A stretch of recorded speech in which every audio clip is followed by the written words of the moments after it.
आप सभी भाई बहनों का आध्यात्मिक ज्ञानात्मक चैनल की ब्रह्म मुहूर्त ज्ञान उपदेश कक्षा में एक बार फिर स्वागत है।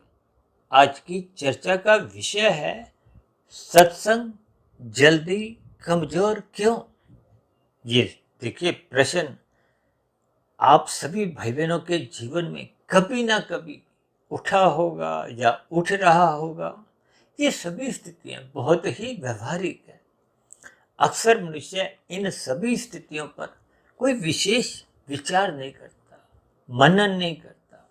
मनन किसका करता है? विषयों का, पांच भोग्य विषयों का, संसार का, यानी कि संसारी सुख सुविधा के साधनों का।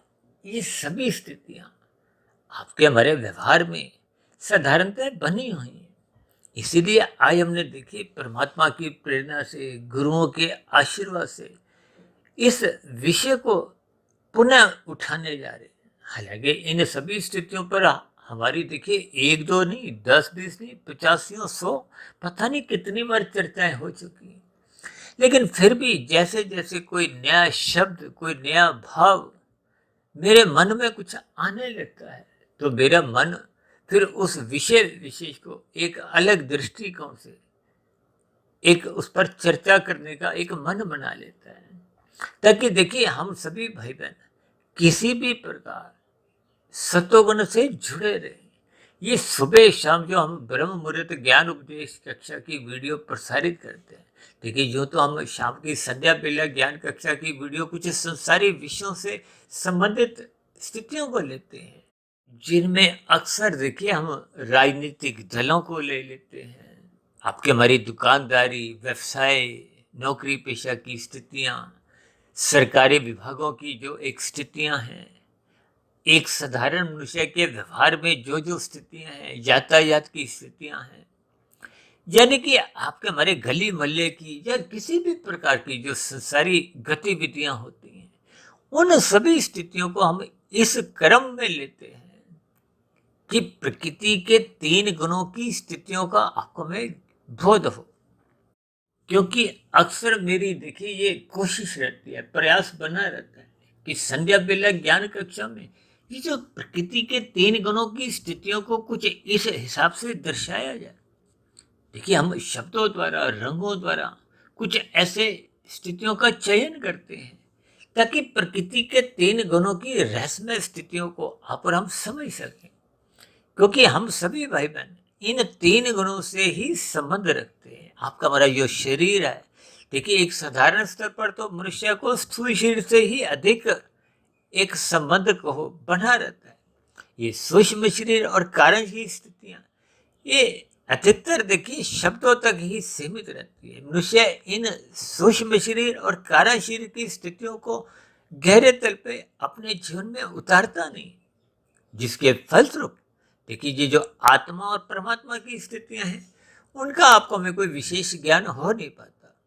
हम तो देखिए बार बार प्रतिदिन ही कुछ ना कुछ ऐसी स्थितियों पर चर्चाएं करते हैं कि किसी तरह आपको में सर्वप्रथम प्रकृति के 3 गुणों की रहस्यमय स्थितियों का बोध हो, एक सामान्य ज्ञान हो।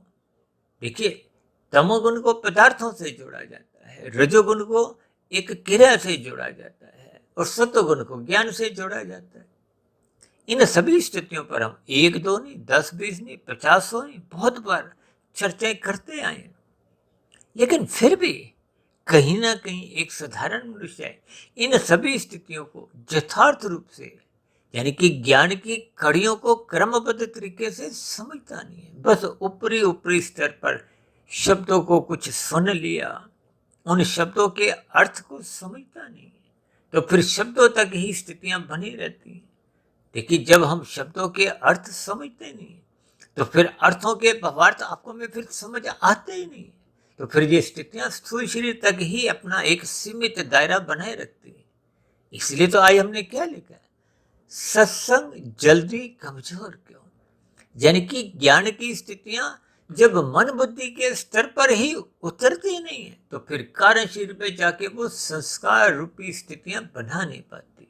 तो फिर पहले की जो स्थितियां, यानी जो आपका हमारा अंतिम मनुष्य योनि रहा होता है, देखिए, सबके ही पिछले जन्म मनुष्य योनि के नहीं होते, और कल युग में तो मेरा एक व्यक्तिगत ऐसा मानना है कि अधिकांश आत्माएं, जीवात्माएं नीचे की जोनियां जो कि 80 लाख प्रकार की है, उस 80 लाख प्रकार की जोनियों में देखिए 20 लाख प्रकार की वनस्पति जोनियां जो कि बिल्कुल ही अंतिम श्रेणी की है।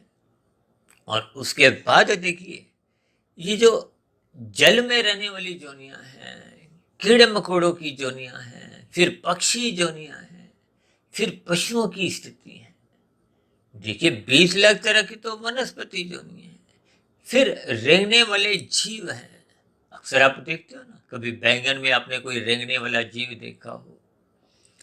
और बरसाती दिनों में, आजकल तो देखिए मानसून के दिन अभी चल रहे हैं, अक्सर आप पार्क में, सड़कों पे, अपने घरों के बगीचे में, कहीं गमले के आसपास या सड़कों पे देखिए रेंगने वाले जीव देखे होंगे जो कि बरसाती मौसम में ही नजर आते हैं, जिनकी 1, 2, 10, 20 टांगे नहीं होती, आप और हम गिन भी नहीं पाते उनकी चलते हुई। यदि आप टांगे गिनोगे तो आप गिन नहीं पाओगे। इसका अभिप्राय क्या है? देखिए, वनस्पति में तो उनकी टांगे होती ही नहीं है, या होती हैं तो उनको आप जड़ों के रूप में समझ सकते हो। देखिए, कुछ स्थितियों में मैं अपना एक व्यक्तिगत दृष्टिकोण से, देखिए सभी बातें मेरे भी पढ़ने में, शास्त्रों में नहीं आई, लेकिन जो जो बातें शास्त्रों की मेरे समझ में आ जाती हैं, क्योंकि मैं लगभग परमात्मा की प्रेरणा से, गुरुओं के आशीर्वाद से पिछले लगभग 25-27 वर्षों से ही 1, 1:30, 2 बजे तक उठने का एक अभ्यास का स्वभाव कहो, एक संस्कार सा बना हुआ है। तो इन सभी स्थितियों पर मैंने बहुत ही गहरा शोध किया।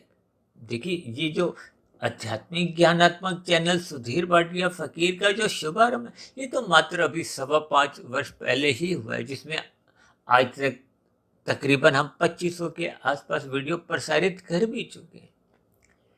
उससे पूर्व मेरा देखिए सुनने का, लिखने का, पढ़ने का ये एक अभ्यास बना हुआ था, जिसके कारण देखिए जब हम आध्यात्मिक स्तर पर शोध की स्थितियां बनाते हैं तो अज्ञानता की स्थितियां सहज ही मिटने लगती हैं। देखिए, जैसे जैसे सूर्य का प्रकाश आता है, अब दिन में देखिए कभी आपको ऐसा बोध ही नहीं होता कि यहाँ अंधकार था। ये सभी स्थितियां बहुत ही व्यवहारिक है। परमात्मा का ज्ञान विज्ञान आपको भौतिक प्रकृति में ही सूक्ष्म स्तर पर समझ में आने की स्थितियां बनती रहती हैं, लेकिन मनुष्य इन सभी स्थितियों पर चिंतन ऊपरी ऊपरी स्तर पर ही करता है। ये ऊपरी ऊपरी स्तर पर ही सत्संग होने की स्थितियां को ही आज हमने देखी। सत्संग जल्दी कमजोर क्यों? वो सत्संग की स्थिति शब्द में ही छिपा हुआ है, क्योंकि सत्संग शब्द को आज हमने देखी पहली दफा कोई पूर्ण सफेद रंग से दर्शाया ही नहीं। उसमें एक राशि स्थितियां दर्शाई हैं, यानी कि सत, सा शब्द को और ता को आधा जो है, जो कि सत्संग का ही एक देखिए एक वर्ण है, उसको हमने बस सफेद दिखाया है। और संघ को हमने एक राशि स्थिति से बहुत ही युक्ति पूर्वक इसलिए दर्शाया। देखिए, परमात्मा जैसे जैसे मुझे कुछ प्रेरित करते हैं, गुरुओं का आशीर्वाद बना रहता है, तो फिर स्थितियां अपने आप ही वो एक नए रूप में उजागर होने लगती हैं। देखिए, सत्य का अभिप्राय सत्य की स्थितियों से। अक्सर हमारी चर्चाओं में ये सच्चिदानंद शब्द पर बहुत चर्चाएं होती हैं। ये सच्चिदानंद शब्द परमात्मा का एक विग्रह रूपी नाम है। परमात्मा के लिए कहा जाता है, आपकी आत्मा के लिए, माया के लिए नहीं कहा जाता। जबकि सच्चिदानंद शब्द में ये प्रकृति के 3 गुण भी आ जाते हैं। आपके हमारी आत्मा यानी कि जीवात्मा भी आ जाते हैं। देखिए, आत्मा और जीवात्मा का अंतर यही है कि जब आत्मा किसी शरीर में एक स्थान ग्रहण कर लेती है, यानी कि वो एक अस्तित्व में आ जाती है, तो वो जीवात्मा कहलाती है। अन्यथा हम आत्मा कहलाते हैं। आत्मा की स्थिति देखिए ज्ञान स्वरूप है। ये जीवात्मा की स्थितियां अलग अलग बन चुकी हैं। क्यों? क्योंकि आपका मेरा कारण शरीर, सूक्ष्म शरीर, जिसकी देखिए मृत्यु नहीं होती। ये मृत्यु तो केवल स्थूल शरीर की होती है। जो अभी हमने देखिए नीचे की जोनियों की 80 लाख प्रकार की स्थितियां समझाई, वो नीचे की जोनियों के स्थूल शरीरों की स्थिति। स्थूल शरीर का अभिप्राय केवल इतना ही लेना है कि देखिए ऐसे शरीर कितने ही हैं जो आपको हमें अपनी आंखों से नजर ही नहीं आते, लेकिन स्थूल शरीर तो उनके भी अस्तित्व में बने रहते हैं। और शास्त्रों में तो देखिए ऐसी कितनी ही स्थिति है, और विशेष रूप से देखिए दूरबीन पे ऐसे कितने ही जीवाणु विषाणु हैं जो आपको में प्रत्यक्ष रूप से नजर नहीं आते। तो इसका अभिप्राय क्या है? तो देखिए स्थूल शरीर तो उनके भी हैं, सूक्ष्म शरीर तो उनके भी हैं, कार्य शरीर तो उनके भी हैं, आत्मा उनके भीतर भी है, परमात्मा उनके भीतर भी है। तो ये सभी स्थितियां आपको हमें बुद्धि के स्तर पर कुछ स्वीकार हो नहीं पाती, क्योंकि इतनी सूक्ष्म स्थिति है। देखिए ये ब्रह्मांड 24 तत्वों का है। आपका हमारे जो 3 शरीर है ये भी 24 तत्वों के हैं। और ये जो हम 24 घंटे की स्थितियां हैं, इन सभी स्थितियों को जब आप और हम ज्ञान पूर्वक समझ जोड़ते हैं तो ज्ञान की कड़ियां अपने आप ही आपको हमें यथार्थ ज्ञान में ले जाती हैं। देखिए आपकी आत्मा, मेरी आत्मा, चाहे पेड़ पौधे की, कीड़े मकोड़े की, पक्षी, चाहे समुद्र में रहने वाले जीव हैं। देखिए समुद्र में रहने वाले जीवों की संख्या ही 9 लाख बताई गई है। जैसे वनस्पति 20 लाख तरह की है, कीड़े मकोड़े रेंगने वाले इनकी संख्या 11 लाख है, और 10 लाख तरह के पक्षी और 30 लाख तरह के पशु।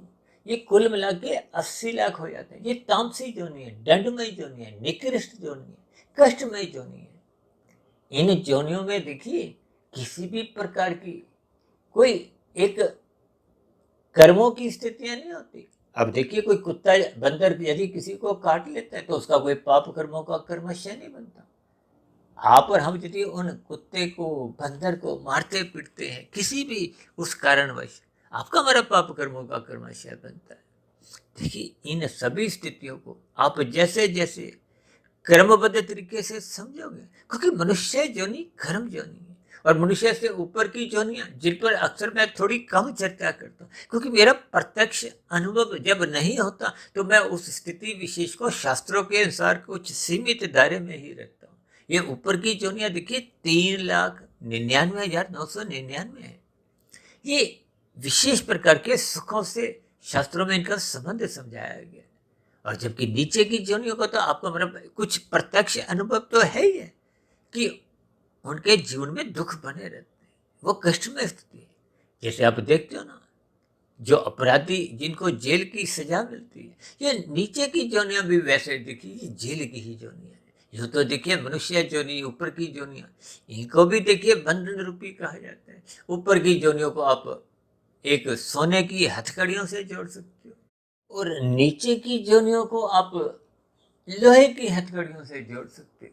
जैसे देखिए अपराधियों को आप लोहे की हथकड़ियों में देखते हो ना, और मनुष्य जोनि को आप देखिए एक चांदी की, एक पीतल की, या देखिए ये एक मात्र भावार्थ है कि बात की तह आपको हमें समझ में आ जाए। अन्यथा कभी कभी हम शब्दों को जब पकड़ लेते हैं तो स्वयं ही उलझ जाते हैं। शब्दों पे अटकना नहीं है। शब्दों पे अटकने से फिर हम भटक जाते हैं, मूल अर्थ तक पहुंच नहीं पाते, तो फिर भावार्थ तो और गहरी स्थिति है। देखिए स्थूल शरीर के स्तर पर कुछ स्थितियां समझाई जाती हैं। ये शब्दों का विषय आंखों का है, कानों का है। इससे भीतर की जो स्थिति है वो मन बुद्धि की स्थिति है, वो भावों की स्थिति है। ये बुद्धि की जो विवेक शक्ति है, जब ये जग जाती है तो फिर परमात्मा का ज्ञान विज्ञान इसको समझ में आने लगे। इसलिए तो मनुष्य जोनि को देखिए सचेत जोनि भी कहा गया है, परीक्षा जोनि भी मैं कह देता हूँ। ये सभी स्थितियां क्या है कि आपको हमें ज्ञान पूर्वक अपने जीवन बिताना चाहिए। और यदि मनुष्य ज्ञान पूर्वक स्थितियों में स्थित नहीं होता तो फिर उसका ये जो आज हमने सत्संग जल्दी कमजोर क्यों लिखा है, इसका अभिप्राय यही है। देखिए हम सत्संग करते हैं आरंभिक स्तर पे, तो देखिए सभी मनुष्यों का, विशेष रूप से देखिए तामसी मनुष्य तो सत्संग करते ही नहीं। अक्सर हम कहते हैं ना बच्चे हमारा कहना नहीं मानते, इसका अभिप्राय क्या है? अब दुर्योधन ने भी तो भगवान श्री कृष्ण जी की बात को सुना नहीं, अनसुना कर दिया, कहना ही नहीं माना, तो परिणाम आप और हम जानते ही हैं क्या हुआ। अर्जुन ने भगवान श्री कृष्ण जी की बातों को श्रद्धापूर्वक सुना। ये जो गीता का उपदेश है जिसको आप और हम बार बार पढ़ते रहते हैं। और हमारी तो देखिए सभी ज्ञान की जो एक वीडियो है, ये सब गीता ज्ञान पे कहो, वेदों के ज्ञान पे, यानी कि जितने भी धार्मिक ग्रंथ हैं प्रत्यक्ष रूप से अप्रत्यक्ष रूप से सैद्धांतिक बातों की ही चर्चाएं करते हैं। वो तो शाम को हम देखिए कुछ व्यवहारिक स्थितियों में इन सभी स्थितियों को सरल शब्दों में समझाने का एक प्रयास करते हैं, ताकि एक तामसी राशि मनुष्यों को कहीं कुछ ज्ञान की एक स्थितियों का बोध हो। कहते हैं ना, ज्ञान की एक चिंगारी भी, यह चिंगारी का अभिप्राय एक शब्द से भी ले सकते हो। कोई शब्द भी कभी कभी आपके देखिए परमात्मा से जोड़ने में सहायक होते हैं। एक बार हमने वीडियो बनाई थी शब्दों की यात्रा। ये शब्द भी अपनी यात्रा पर आपको हमारा जीवन को एक सदगति की ओर ले जा सकते हैं। और यदि हम गलत शब्दों का चयन कर लेते हैं तो फिर आपके हमारे जीवन में देखिए ये राजसी फिर तामसी स्थितियां बनते भी देर नहीं लगती। हालांकि आज हमारा देखिए वो विषय नहीं, आज हमारा विषय केवल इतना ही है कि आपका हमारा ज्ञान कमजोर क्यों हो जाता है। ये कमजोर होने का कारण देखिए वो सत्संग में ही लिखा हुआ है। जो संघ की स्थिति है, जो राशि स्थिति है, ये संसारी स्थिति है, ये संसारी स्थितियां, राशि स्थितियां, ये विषय भोगों से संबंध रखती है। ये आपका हमारा सत्संग कमजोर करती है। इसलिए तो बार बार कहते हैं। देखिए भगवान श्री कृष्ण जी ने तो गीता में स्पष्ट शब्दों में ही अर्जुन के रथ के घोड़ों की स्थितियों को बहुत ही ज्ञान पूर्वक उपदेश पूर्वक समझाया है। लेकिन हम उन ज्ञान की कड़ियों पर चर्चाएं तो बहुत करते हैं, लेकिन उनके अर्थ, उनके भावार्थ अपने जीवन में अपनाते नहीं है। जिसके फलस्वरूप देखिए आपका हमारा राशि या तामसी स्थितियां ही बनती रहती। ये तामसी स्थितियां मनुष्य के जीवन में कब बनती है? जब रजोगुण सत्वगुण की लगाम छुड़वा लेता है। देखिए रजोगुण एक संसारी स्थिति है, इसलिए कहते हैं सत्संग निरंतर करते रहो। शास्त्रों में तो जानता क्या, जो मनुष्य सत्संग नहीं करता उसके जीवन में ये रजोगुण बिगड़ने लगता है, पशु वृत्तियां जगने लगती हैं। देखिए पशु वृत्तियां राशि स्थितियों में नहीं जगती, लेकिन जब ये राशि स्थितियां तमोगुण में गिरा देती हैं तो फिर आपका महाराज ये जो अर्थ और काम ये बिगड़ जाते हैं। आज इस संसार में देखिए जो पशु वृत्तियां अर्थ और काम की जो बिगड़ती जा रही है। देखिए आजकल तो प्री वेडिंग की स्थितियों में नाच गाने की, मौज मस्ती की जो स्थितियां एक बिगड़े हुए रूप में आप और हम देख रहे हैं। देखिए आजकल तो मध्यम स्तर के परिवारों में भी ये स्थितियां, मादक पदार्थों का सेवन, अंग प्रदर्शन की जो एक स्थितियां हैं, लोगों का पहनावा बिगड़ता जा रहा है। ये अर्थ और काम जब जब बिगड़ते हैं, इसका कारण क्या है कि धर्म प्रथम स्थान पे कमजोर पड़ जाता है। जब हम कमजोर कर देते हैं, जब हम हटा देते हैं, इसलिए तो शास्त्र बार बार कहते हैं, जोर दे के कहते हैं कि जो मनुष्य सत्संग नहीं करता उसके जीवन में पशु वृत्तियां पनपने लगती हैं, फिर नाचने लगती हैं। कुछ ऐसी ही स्थितियां देखिए ब्याह शादियों में भी देखने को मिलती है। अभी कुछ महीने पहले हमने इस पर संबंधित भी वीडियो प्रसारित किया था। देखिए जी नाच गाना, मौज मस्ती, डीजे, ये शोर शराबे की स्थितियां, ये सब राजसी स्थितियां हैं। मादक पदार्थों का सेवन, ये तामसी स्थितियां हैं। ये सभी स्थितियां जब अपना एक विकराल रूप धारण करने लगती हैं तो देखिए ये जो फेरों की स्थितियां हैं, कुछ और धार्मिक स्थितियां हैं, वो तो बहुत ही संकुचित स्तर पर दिखाई देती हैं। जिसके फलस्वरूप वो विवाह का जो एक संस्कार है, देखिए संस्कारों का अभिप्राय सात्विक स्थितियों से है, फिर वो कमजोर पड़ने लगते हैं। और विवाह के बाद की देखिए जो स्थितियां हैं, अक्सर हमने देखिए इस पर भी बहुत चर्चाएं रखी हैं। ये जो तलाक की स्थितियां हैं, जो आप अदालतों में कुछ आज बड़े स्तर पर देखने लगे हो, तो इसका अभिप्राय कुछ एक बिगड़े हुए अर्थ और काम का ही कारण है। इसलिए धर्म की चार दीवारी, यानी कि ये सत्संग की स्थिति मजबूत होनी चाहिए। अक्सर हम धर्म को देखिए लाल बत्ती पे रुकने से हरी बत्ती पे चलने तक की एक छूट देते हैं। ये धर्म एक मर्यादा है।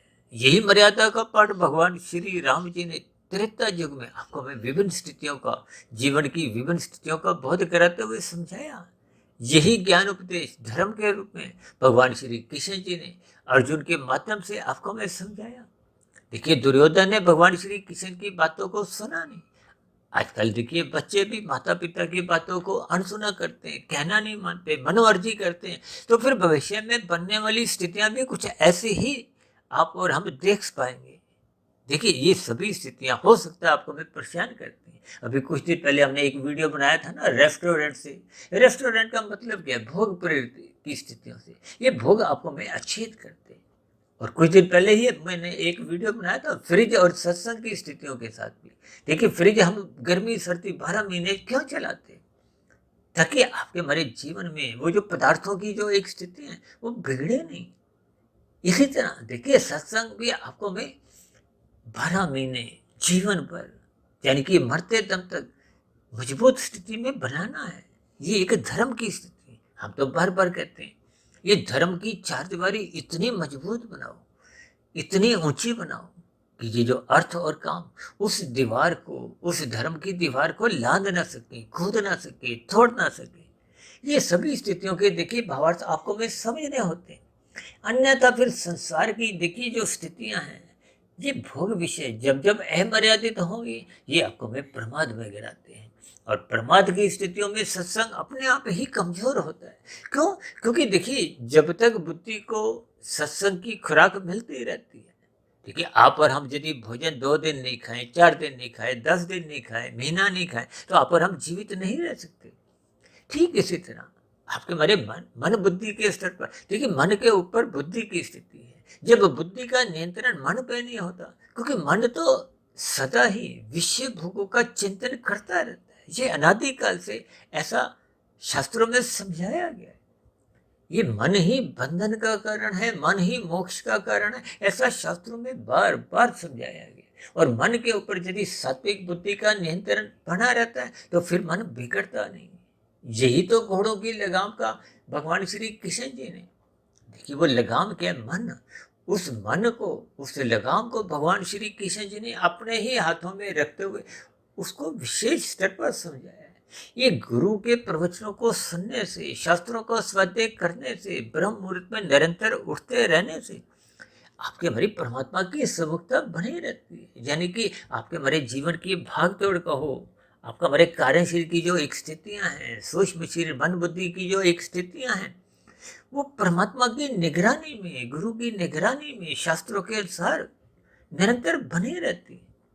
अक्सर हम बार बार कहते हैं कि स्थूल शरीर के स्तर पर, सूक्ष्म शरीर के स्तर पर, कार्य शरीर के स्तर पर ये जो गिरावट की स्थितियां तभी बनती है ना जब मनुष्य ब्रह्म मुहूर्त में उठता नहीं है, ज्ञान में स्थितियों में स्थित नहीं रहता। देखिए ब्रह्म मुहूर्त सतोगुण की ही तो एक शुद्धतम स्थिति है। जिस स्थिति विशेष में देखिए सूर्य निकलने से पूर्व के जो 2 घंटे 40 मिनट की स्थिति है, वो शुद्ध सतोगुण की स्थिति है, जिसको अक्सर एक साधारण मनुष्य 4 से 6 बोल देता है। क्योंकि सूर्य निकलने का समय तो देखिए गर्मी सर्दी बदलता रहता है। गर्मियों में तो 5:25 भी हो जाता है, और सर्दियों में यही स्थितियां जनवरी में 7:22 23 25 पहुंच जाती है। तो 4 से 6 इसलिए सामान्य स्तर पर, देखिए सामान्य स्तर पर मोटे शब्दों में कुछ विशेष स्थितियां इसलिए कह दी जाती हैं कि एक साधारण मनुष्य को बात समझ में आ जाए। देखिए राशि मनुष्यों का ज्ञान कुछ नपा तोला ही होता है। उनको मोटे स्तर पे बहुत सी बातें समझा दी जाती हैं। अब बच्चे भी कभी कभी पूछते हैं ना कि मम्मी आप मुझे कहाँ से लाए, तो माता पिता साधारण शब्दों में क्या कहते हैं कि आपको अस्पताल से लाए। लेकिन जैसे जैसे वो बच्चा बड़ा हो जाता है, ज्ञान में स्थितियों का उसको बोध होने लगता है, ये स्त्री पुरुष का जो संयोग से ये सभी स्थितियों का ज्ञान हो जाता है। देखिए इन सभी स्थितियों को आपको में ज्ञान पूर्वक समझना। शास्त्रों में तो स्थूल शरीर की ये जो विषय भोगों के प्रति जो एक आकर्षण है, उसको एक रजोगुण से जोड़ा है। देखिए आपका मेरा जो सूक्ष्म शरीर है, ये मन बुद्धि की जो एक स्थितियां हैं, देखिए सूक्ष्म शरीर में 17 तत्व हैं, 5 आपके हमारे सूक्ष्म भूत हैं, उसी को ही भोग विषय भी कहा है। गंध रस रूप स्पर्श शब्द, इन्हीं से ही स्थूल भूतों का निर्माण होता है। आपका हमारे शरीर का निर्माण माता के गर्भ में 9 माह में पूर्ण होता है। उसके बाद के देखिए शिशु काल, बचपन अवस्था, बचपन अवस्था तक तो देखिए तामसी स्थितियां अधिक होती हैं। यो तो आपके हमारे शरीर को देखिए तमोगुण प्रधान कहा गया। लेकिन किशोर अवस्था से रजोगुण की स्थितियां विकसित होने लगती हैं, कामुक इंद्रियां बढ़ने लगती हैं, विकसित होने लगती हैं। युवावस्था में पूर्ण रूप से विकसित हो जाते हैं। इसलिए ये विवाह का संस्कार एक विधि पूर्वक रखा गया है। इसको कानूनी रूप से धर्मानुसार आध्यात्मिक दृष्टिकोण संस्कारों से जोड़ा गया। ये जो 16 संस्कारों की स्थितियां शास्त्रों में समझाई गई, उसमें देखिए विवाह का एक मुख्य संस्कार है। और ये संस्कार जब विधि पूर्वक नहीं होते तो फिर स्थितियां बिगड़ने लगती। इसका अभिप्राय क्या है कि आपके हमारे जीवन में ये जो संघ की स्थितियां हैं, जो राशि हैं, ये राशि स्थितियों का अभिप्राय विषय भोगों की संघ की स्थितियों से है। आज 24/7 विषय भोगों की स्थितियां बनने से ही आपके हमारे भोग विषय बिगड़ते जा रहे हैं। 7 दिन 24 घंटे एक भोग भोगा, फिर दूसरा, फिर तीसरा, फिर चौथा, फिर पांचवा, फिर पहला, फिर तीसरा। यानी कि इन सभी स्थितियों को 24/7 की स्थितियों से आप और हम समझ ही सकते। जब जब देखिए रजोगुण बिगड़ेगा वो तमोगुण में गिराएगा। आज धनी मनुष्यों के जीवन में ये मादक पदार्थों का जो एक सेवन है वो एक सामान्य स्थितियां बनती जा रही है। ये विवाह शादियों में ये मादक पदार्थों का सेवन ये एक सामान्य स्थितियां आप और हम देख ही सकते हैं। इन सभी स्थितियों को देखिए भागवत पुराण में तो जिसकी चर्चा भारत जैसे देश में एक ही दिन में 10-20 नहीं, 50-100 नहीं, उससे भी अधिक होते हैं। अब तो विदेशों में भी इस भागवत पुराण के ऊपर चर्चाएं होती। देखिए भागवत पुराण में विभिन्न स्थितियों को बहुत ही एक कथा कहानियों के रूप में समझाया है। जैसे अब बच्चों को देखिए शरारत पे रोकने के लिए एक शिक्षा देने के हिसाब से उनको कहानियां के रूप में कुछ बात बताते हैं ताकि बच्चे में सुधार आए, वो अच्छाई की तरफ चले, बुराई से हटे। ये कथा कहानियां ही देखिए भागवत पुराण में विभिन्न देवी देवताओं से जोड़ते हुए आपके हमारे जीवन में निखार लाते हैं। आपके हमारे जीवन में ये जो कर्म कांड की स्थितियां जिनको बार बार शास्त्र समझाते हैं, इनको विधि पूर्वक करो, ज्ञान पूर्वक करो। आज मनुष्य देखिए ये कर्म कांड करता हुआ दिखाई तो देता है। भारत जैसे देश में तो हर 6 महीने बाद ये नवरात्रि की जो स्थितियां आती हैं, मनुष्य जुड़ता है लेकिन अस्थायी रूप से मन बुद्धि के स्तर पर ज्ञान पूर्वक जुड़ता नहीं है। लोभ से, भय से, ये लोभ भय की स्थितियां देखिए बेमन की स्थितियां हैं। ये जो राशि मनुष्यों का सत्संग भी आप देखते हो, ये भी बेमन से होता है। हालांकि शास्त्रों में तो देखिए बेमन से किए गए सत्संग की भी प्रशंसा की गई है, क्योंकि आरंभिक स्तर पे तो देखिए बेमन से ही सत्संग होता है। आज जिनका सत्संग देखिए श्रद्धा पूर्वक होता हुआ दिखाई देता, उनका भी देखिए 10 साल पहले, 20 साल पहले या पिछले जन्म में या उससे पिछले जन्म में कुछ स्थितियां बेमन जैसी ही थी। बेमन में किए गए सत्संग का देखिए मन बुद्धि जुड़ते नहीं, कुछ औपचारिकताएं बनी होती। हालांकि जैसे बच्चा भी तो देखिए आरंभिक स्तर पे रोते धोते जाते हैं, फिर बड़ी कक्षाओं में आते आते उनका रोना धोना बंद हो जाता है, फिर तो वो घर आकर अपने आप पढ़ते हैं, वो अतिरिक्त ट्यूशन भी लेते हैं। इसलिए अब उनको रुचि जागृत हो गई है, भौतिक शिक्षा का महत्व समझ में आ गया। इसी तरह जब आपको में आध्यात्मिक ज्ञान के महत्व का बोध होने लगेगा तो फिर ये जो संघ जो राशि है, जो आज हमने देखी सत्संग में सत्य शब्द को आधा अधूरा दिखाया है, क्योंकि आपका मेरा सत्संग बेमन से होता है, आधा अधूरा होता है। ये राशि मनुष्यों का सत्संग होता हुआ दिखाई देता है, लेकिन मन में विषयों की कामनाएं अधिक होती, जिसके फलस्वरूप ज्ञान की कड़ियां अपना प्रभाव नहीं दिखा पाती। लेकिन जब तक सत्संग श्रद्धापूर्वक होता नहीं तो वो आपके मेरे स्थूल शरीर को भी कोई विशेष प्रभावित कर नहीं पाता। कुछ घंटों तक स्थितियां एक नियंत्रण में रहती। जैसे देखिए आप जीवन में देखिए एक स्प्रिंग होता है ना लोहे का, उसको आप 2 उंगलियों से दबाओ तो वो दब जाता है। कब तक दबता है? जब तक आपकी उंगलियों का दबाव उस पर बना होता है। आप एक उंगली का से हटाते ही वो मूल स्थिति में आ जाता है। यही स्थितियां आपके हमारे जीवन की है। ये कमजोरी क्यों? देखिए आज हमने जो लिखा है ना, ये कमजोरी आ जाती है। इसका मतलब यही है कि आपको में निरंतर श्रद्धापूर्वक सत्संग करना है, ब्रह्म मुहूर्त में उठना है, रात को मनात्मक स्थितियों से बचना है। देखिए आपके हमारे जीवन की जो लेख है जो का या बैलेंस शीट में तो तभी शुद्ध कमाई आएगी ना। जैसे हम दुकानदारी में हानिकारक स्थितियों से बचते हैं, उस पर कांटा लगा देते हैं, उसको डिलीट कर देते हैं और लाभदायक स्थितियों को जोड़ते जाते हैं। तो ये रात को देरी तक जगने की स्थितियां ये घाटे की स्थितियां हैं, मौनात्मक स्थितियाँ ये आपका बड़ा नुकसान करती हैं, विकार उत्पन्न करते हैं, विषय भोगों में लिप्त करवाते हैं। और ब्रह्म मुहूर्त देखिए उस समय विशेष में अनुकूल परिस्थितियाँ होती हैं, वो सतोगुण की एक शुद्धतम स्थिति है। उस स्थिति में परमात्मा से, शास्त्रों से, गुरु से जुड़ना आसान होता है। इसलिए तो हम देखिए ये आज तक जो हमने 2500 वीडियो प्रसारित की हैं, इनमें 99% वीडियो देखिए ये ब्रह्म मुहूर्त में ही बनी है, चाहे वो संध्या बेला ज्ञान कक्षा की हो, और ब्रह्म मुहूर्त ज्ञान उपदेश कक्षा तो बनती ही ब्रह्म मुहूर्त में। देखिए इन सभी स्थितियों को मैं बीच बीच में इसलिए समझाता हूँ ताकि बात आपको में समझ में आ जाए। देखिए जब श्रद्धापूर्वक सत्संग होता है तो वो कुछ समय तक आपके हमारे मन बुद्धि को सात्विक बनाता है। फिर देखिए सत्संग की भी एक एक्सपायरी डेट है। जैसे दूध आप 3 दिन 4 दिन नहीं उबालोगे तो वो फट जाएगा। ठीक है, आपका मेरा सत्संग देखिए आज हमने जो सत्संग की जो टूटी फूटी रंगीन सी स्थितियाँ वो इसी दृष्टिकोण से इशारे रूप में बात समझाई है कि यदि कोई वीडियो पूरी न भी सुने तो कुछ इस स्थिति विशेष पर एक चित्र पर थोड़ा चिंतन करें। और यदि आप और हम चिंतन नहीं करते, देखिए हम बार बार क्यों कहते हैं श्रद्धापूर्वक सत्संग करना 1% की ही सफलता है। फिर उस पर चिंतन मनन करो ब्रह्म मुहूर्त में, ये फिर 10% की स्थिति है। अभी भी देखिए 10 और 100% में बहुत लंबी दूरी है। ये 10 से 100 की जो एक दूरी है, ये निरंतर सत्संग करते रहने से, चिंतन मनन करते रहने से, शोध की स्थितियां बनाने से।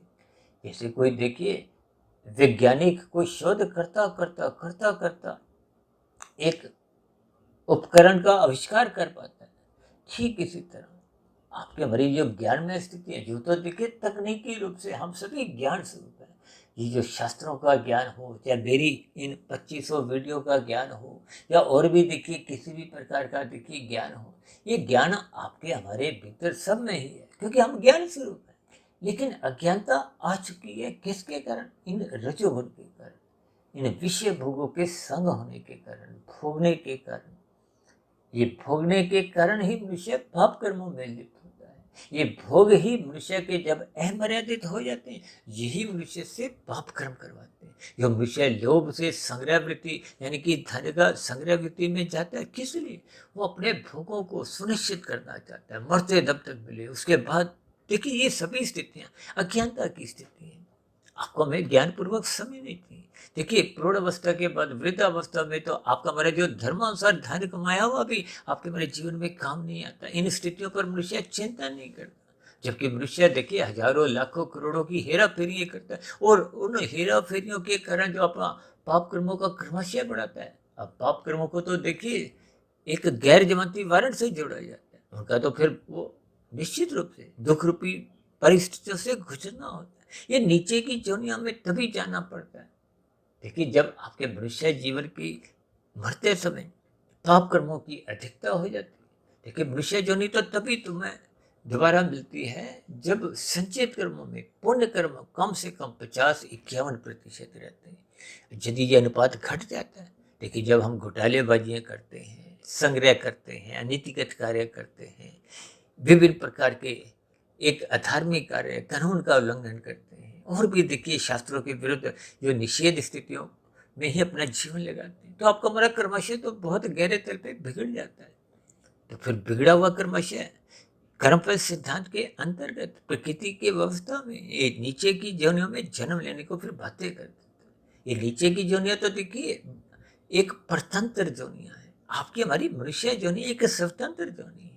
इसलिए इस स्वतंत्रता का सदुपयोग कीजिए, अपने जीवन में श्रद्धापूर्वक सत्संग कीजिए, उसका चिंतन मनन ब्रह्म मुहूर्त में करिए, ताकि निरंतर शोध करते करते वो कार्यशील में संस्कार देखिए मन बुद्धि से कार्यशील में संस्कार पहुंचने की स्थितियों को ही 10 से आप 100 समझो। जब तक शुभ संस्कार बनेंगे नहीं, वो पहले के जो बुरे संस्कार जो आपसे हमसे भोग विषयों को या अनीतिगत कार्यों में लगा रहे थे, देखिए संस्कार बुरे संस्कार तो आंधी तूफान की तरह वेग से आते हैं, मन बुद्धि के स्तर पर सोचने विचारने का अवसर नहीं देते। जैसे आंधी तूफान आते हैं, अब आंधी तूफान का तो आजकल फिर भी कुछ पहले एक बोध करवा दिया जाता है कि इतने समय में आने वाला है, लेकिन मन बुद्धि के संस्कारों की स्थितियों में ये कब आंधी तूफान आ जाते हैं मनुष्य को पता नहीं चलता। इसलिए संस्कारों की स्थितियों को विशेष स्तर पर महत्व दो।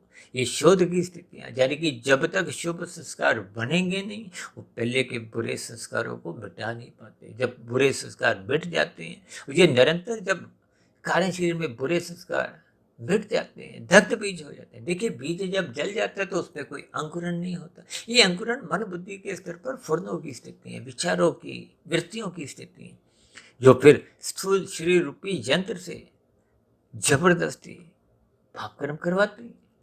इन सभी स्थितियों को ज्ञानपूर्वक समझना होगा।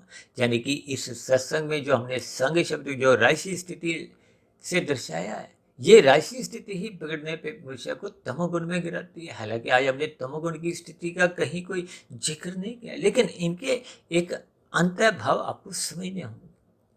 यानी कि अपने मिले हुए जीवन में श्रद्धा पूर्वक सत्संग करना है, चिंतन मनन की स्थितियां निरंतर बनाए रखनी है, ताकि मरते दम तक अपने कार्यशील में शुभ संस्कार बनाते हैं। जब शुभ संस्कार 100% बन जाते हैं तो फिर कार्यशील 100% शुद्ध हो जाता है, और स्थूल शरीर के मरने पे फिर वो मायातीत की स्थिति, यानी कि इस भौतिक जगत में वो बंधन रूपी जन्म की जो एक बाध्यता थी वो समाप्त हो जाती है। देखिए, यूं भी वैसे हम जितनी आध्यात्मिक उन्नति कर लेते हैं वो भी सुरक्षित बनी रहती है, पुण्य मनुष्य जोनि का ही अवसर मिलता है। तो फिर ये जो नीचे की जोनियों का जो एक बंधन रूपी स्थिति है वो भी समाप्त हो जाती है, और मनुष्य जीवन में ही यहाँ पर हम बार बार परमात्मा को पाने की स्थितियों में अपने आप को अग्रसर कर सकते हैं। तो ऐसी सभी सात्विक शुभ स्थितियां बनाने के लिए हम सभी भाई बहनों को श्रद्धापूर्वक सत्संग निरंतर करते रहना चाहिए। इन राशि स्थितियों को सत्वगुण की लगाम से मर्यादा में रखना होगा, यानी कि आपके हमारे जीवन को एक अनुशासन में शास्त्रों के अनुसार, गुरु की आज्ञा के अनुसार एक व्यवस्थित संतुलित बनाते हुए अपने जीवन को आध्यात्मिक दिशा की ओर मोड़ना चाहिए, ताकि हम सभी भाई बहनों का मिला हुआ जीवन सफल हो, सार्थक हो। इन्हीं शुभकामनाओं के साथ अब आज की चर्चा विशेष को यहीं विश्राम देते हैं। शाम को फिर मिलते हैं संध्या बेला ज्ञान कक्षा में। तब तक आप अपने आध्यात्मिक मित्र सुधीर भाटिया फकीर को इजाजत दें। फिर भी आज की वीडियो संबंधित कोई बात आपको समझ नहीं आई हो, कोई मन में प्रश्न उठ रहे हो, कोई मेरी कही गई बातें आपको तर्क संगत सही नहीं लगी हो, या मेरी कही गई बातों पर आपकी कोई आपत्ति हो, शिकायत हो, इन सभी स्थितियों को नीचे दिए गए कमेंट्स बॉक्स पर, यानी कि प्रश्नों का, सुझावों का और शिकायतों का सदा ही स्वागत है। चर्चा विशेष को ध्यानपूर्वक, धैर्यपूर्वक सुनने के लिए आप सभी भाई बहनों का बहुत बहुत धन्यवाद।